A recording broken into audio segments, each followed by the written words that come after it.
يعني يا جدعان يا رجاله، خرج النهارده مش هيجي يوم السبت ولا الحد، مش هندخله، مفيش مشكله. بس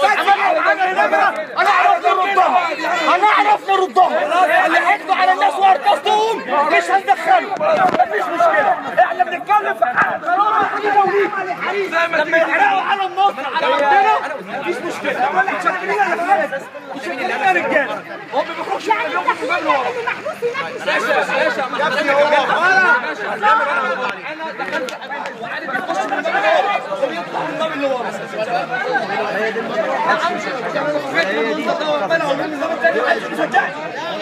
مش صدقني عمال اقول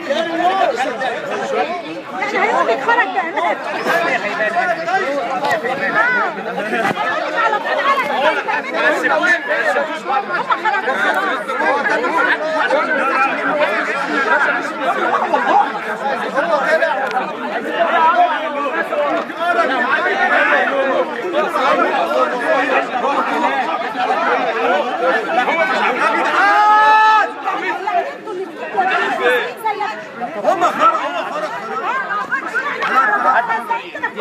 لا طريقة عارفها.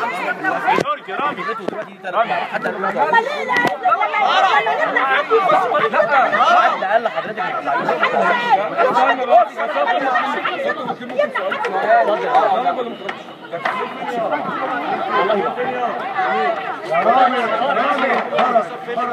لما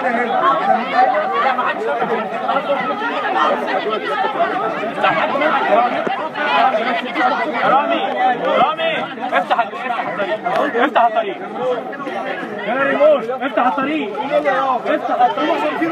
افتح الطريق